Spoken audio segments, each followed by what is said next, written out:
예수께서 다시 바닷가에서 가르치시니 큰 무리가 모여 들거늘 예수께서 바다에 떠 있는 배에 올라 앉으시고 온 무리는 바닷가 육지에 있더라. 이 예수께서 여러 가지를 비유로 가르치시니 그 가르치시는 중에 그들에게 이르시되 들으라. 씨 뿌리는 자가 뿌리러 나가서 뿌릴새 더러는 길가에 떨어짐에 새들이 와서 먹어버렸고 더러는 흙이 얕은 돌밭에 떨어짐에 흙이 깊지 아니하므로 곧 싹이 나오나 해가 돋은 후에 타서 뿌리가 없으므로 말랐고 더러는 가시떨기에 떨어짐에 가시가 자라 기운을 막음으로 결실하지 못하였고 더러는 좋은 땅에 떨어짐에 자라 무성하여 결실하였으니 30배나 60배나 100배가 되었느니라 하시고 또 이르시되 들을 귀 있는 자는 들으라 하시니라.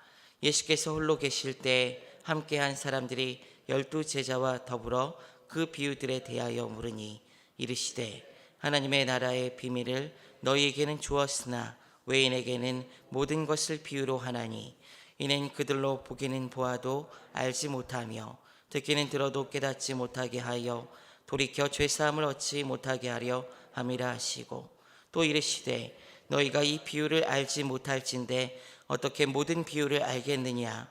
뿌리는 자는 말씀을 뿌리는 것이라.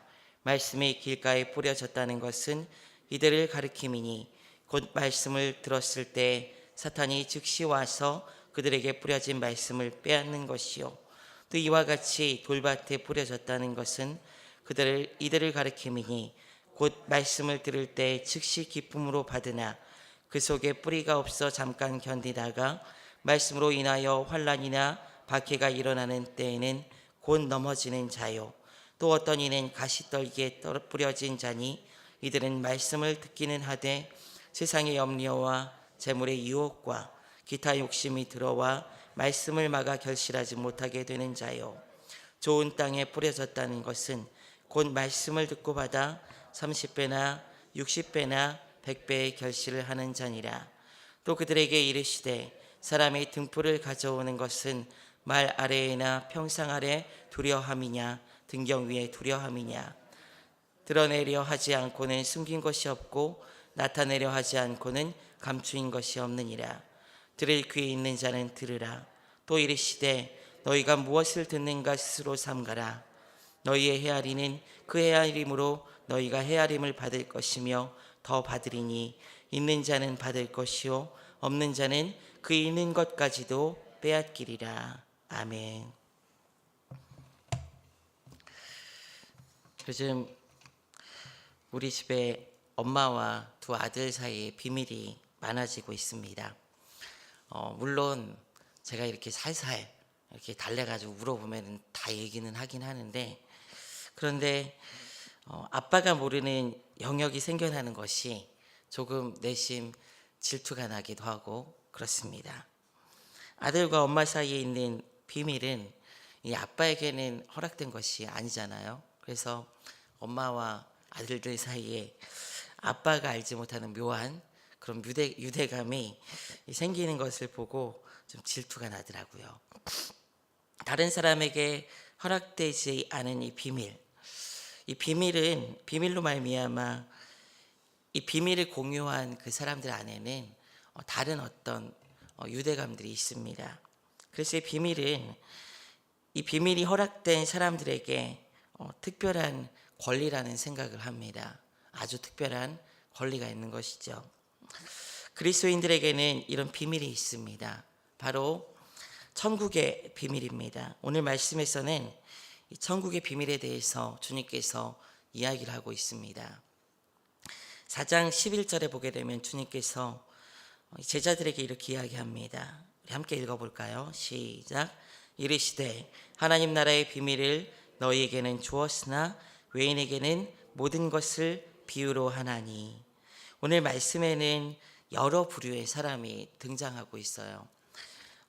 무리, 예수님을 그냥 막 따라다녔던 그 무리들이 있었고 그 다음에 예수님과 가장 가까웠던 12 제자가 있었습니다. 또 그리고 이 12 제자를 포함한 이 예수님을 따라다니는 조금 더 따라다니는 이 12 제자와만큼은 아니지만 주님께서 더 가까이 무리들보다는 가까이 두려했던 함께한 사람들이 있었습니다. 1절에서는 보게 되면은 큰 무리가 예수님을 따라다녔다고 합니다. 예수님께서 바다에 떠있던 이 배에서 가르쳐야 할 정도로 많은 무리들이 예수님을 쫓아다녔던 것입니다. 이미 앞서 예수님께서는 많은 이적들을 행하시고 또 당시에는 함께 할 수 없었던 사람이라고 했던 서기관들이 아니라 세리들, 그리고 몸이 불편한 그런 사람들이 좀 멀리했던 그런 부류의 사람들을 예수님께서는 고치시고 제자로 부르시기도 하고 가까이 하셨습니다. 이런 예수님을 많은 이들이 따라다녔습니다. 병자를 고치시고 또 서기관들과 바리새인들과 같지 않은 굉장히 파격적이고 신선한 이야기를 주님께서는 하셨죠. 이 놀라운 행보는 많은 사람들의 주목을 받았습니다. 큰 무리들이 주님을 따르는 것도 이 당시에는 무리가 아니었던 것이죠. 이때 예수님께서는 하나님 나라의 말씀을 이들에게 전파하십니다. 하나님 나라가 바로 이런 나라다. 예수님께서는 여러 가지 비유를 통해서 말씀하십니다. 마가복음 4장 2절에 보면은 이렇게 기록합니다.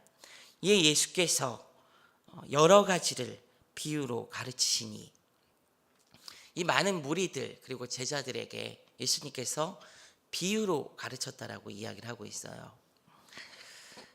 오늘 말씀의 내용이기도 하지만 이 비유라는 말이 굉장히 묘한 말입니다.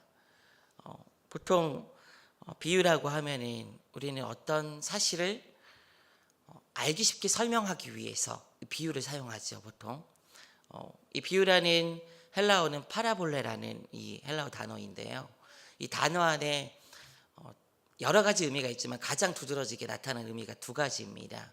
우리가 보통 비유라고 이해하는 알기 쉽게 무언가 설명하기 위해서 어떤 매개체를 통해서 설명하는 그 대상을, 그것을 비유라고 하기도 하고요.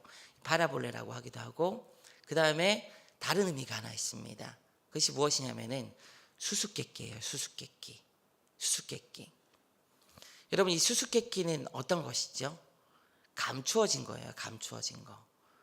내가 수수께끼 한번 내볼게 그러면서 뭔가 내면은 그 말에 답에 대한 의미들을 포함하고 있지만은 답을 제대로 다 드러내진 않아요. 그래서 뭔가 생각해 봐야 되고 머리를 굴려 봐야지 이 답이 나오는 경우가 많이 있습니다.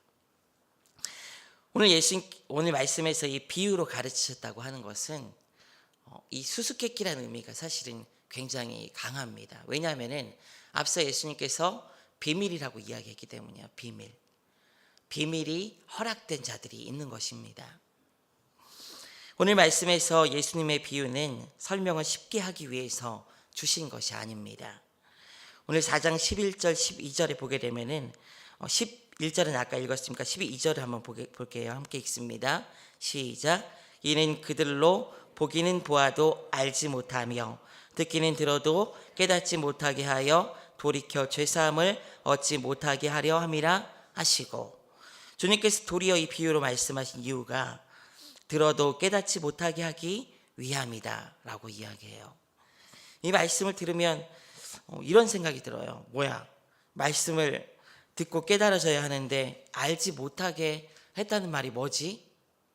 복음은 증거돼야 되고 하나님의 말씀은 깨달아져야 되잖아요. 그런데 그것을 깨달아지지 못하게 했다는 거예요. 알지 못하게 했다는 것입니다. 이건 아닌 것 같은데라는 그런 생각이 얼핏 듭니다. 근데 이는 하나님께서 이 복음을 듣지 못하게 가로막으셨다는 게 아니에요. 사실은 무엇이냐면은 이 마가복음에서 이 마가가 이야기하고자 하는 바는 이 말씀을 깨닫게 하시는 것이 전적으로 하나님께 달려있다는 것을 이야기를 하는 것입니다. 도리어 하나님 말씀이 깨달아지는 것이 이 하나님의 주권에 달려있음을 보여주는 거예요. 그래서 12제자를 비롯한 함께한 자들에게만 이 비밀의 말씀을 풀어서 또 이어서 말씀해 주시는 것입니다. 하나님께서 깨닫게 주셔서 우리는 하나님 나라의 비밀을 알고 또 배워가고 또 묵상하면서 더 깨달아지는 은혜가 우리에게 있는 것입니다.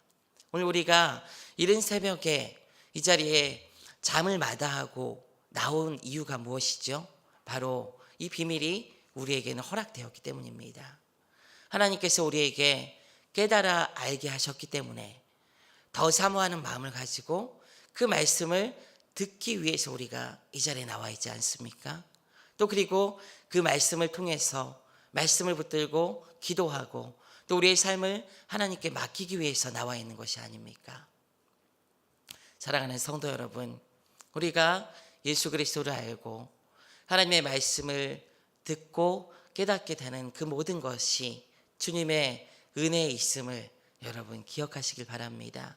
그리고 여러분들 나와 있는 이 자리에서 그 풍성한 은혜를 더욱더 많이, 더 깊이, 더 풍성하게 깨닫게 되고 또 알게 되는 여러분들의 삶이 되시기를 주님의 이름으로 부탁드립니다. 그러면 우리 편에서는 아무것도 할 수 없는 것일까요, 여러분? 그건 또 아닙니다. 오늘 비유의 내용을 보게 되면은 4가지 땅의 비유가 나옵니다. 말씀의 씨가 뿌려질 때 4가지 밭의 상태에 대해서 결실하는 밭이 있고 또 그렇지 못한 밭이 있다고 말하고 있습니다. 먼저 결실하는 밭은 어떤 밭이냐면 8절에서 나오지요. 좋은 땅이에요. 그리고 이 좋은 땅은 어떤 땅이냐면 20절 말씀에서 예수님께서 풀어서 말씀해 주십니다. 우리 한번 4장 20절 말씀 한번 읽어보겠습니다. 시작. 좋은 땅에 뿌려졌다는 것은 곧 말씀을 듣고 받아 30배나 60배나 100배의 결실을 하는 자니라. 말씀을 듣고 받는 땅, 그 밭이 좋은 땅이다 라고 이야기를 하고 있습니다. 말씀을 듣고 받는 땅. 그러면 나머지 땅들은 말씀을 듣고 받지 못하는 것이라는 말이죠. 이것은요, 우리가 결실하는 신앙, 충만한 하나님의 나라의 백성으로 살아가기 위해서 이 말은 하나님의 통치를 받고 믿음으로 세상에서 하나님께서 원하시는 모양으로 살아가고 결국 마지막 때에 하나님과 영생에 들어가는 그 신앙, 그 신앙은 결실하는 신앙인데, 이 결실하는 신앙은 어떤 신앙이냐면은 말씀을 듣고 받는 신앙이에요. 앞선 3가지 밭은 이 말씀을 듣고 받지 못하는 신앙인의 모습입니다. 말씀을 듣고 받지 못하게 하는 요인들이 우리에게 있습니다. 우리 주변에는요. 어떤 이들은 결실하는데 또 결실하는 정도도 굉장히 다양해요. 30배, 60배, 100배 모두 결실하긴 하여도 그 정도가 다르다는 것입니다. 어떤 이들은 말씀으로 100배 결실하는 이들이 있고 30배 결실하는 이들도 있습니다. 신앙이 더디게 성장하여 열매를 맺기는 맺는데 그 정도도 다르다는 거예요. 우리는 이런 사실을 오늘 말씀에서 확인할 수 있습니다. 똑같이 말씀의 꼴을 먹어도 누군가는 부쩍 신앙이 빨리 성장하고 자라는 이들이 있는가 하면은 잘 자라지 못하는데 조금씩 자라는 이들이 있습니다. 그러나 중요한 것은 이들이 지금도 자라고 있고 열매를 맺고 있다는 사실이죠. 이왕이면 100배 결실이 좋겠지요.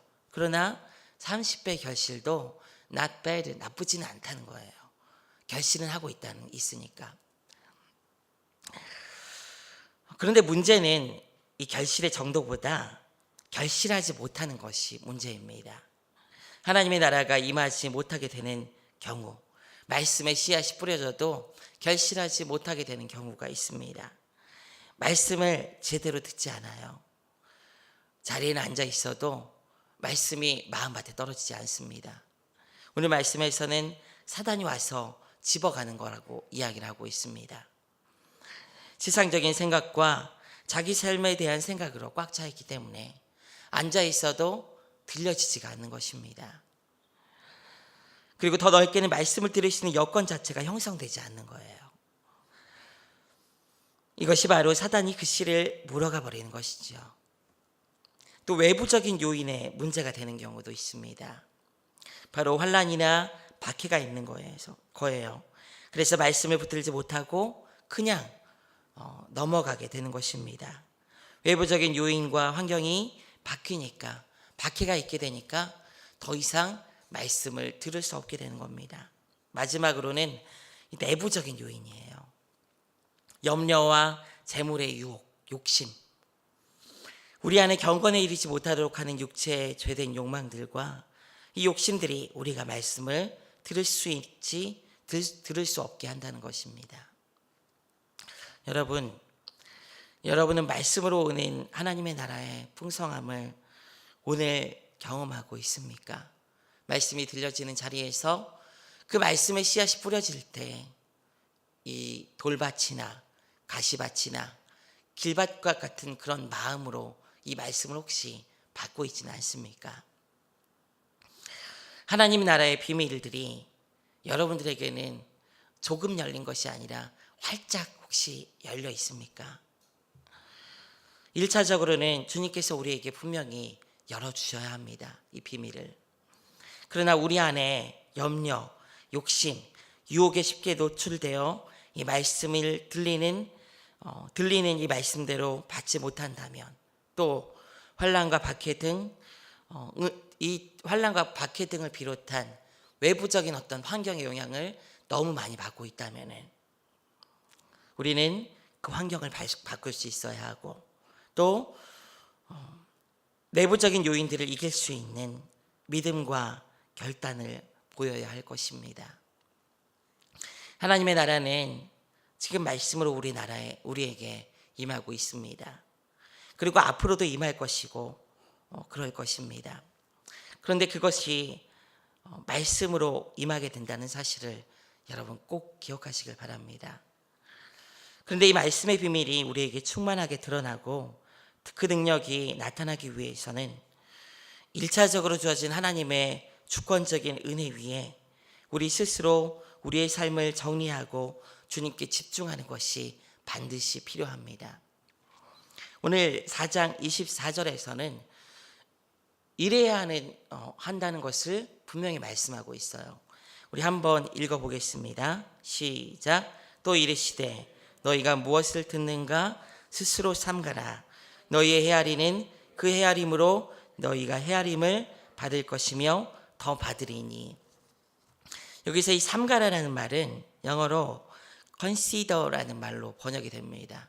근데 consider라는 말은 고려하다, 주의 깊게 듣다라는 말이죠. 주의 깊게 생각하다라는 그런 말이에요.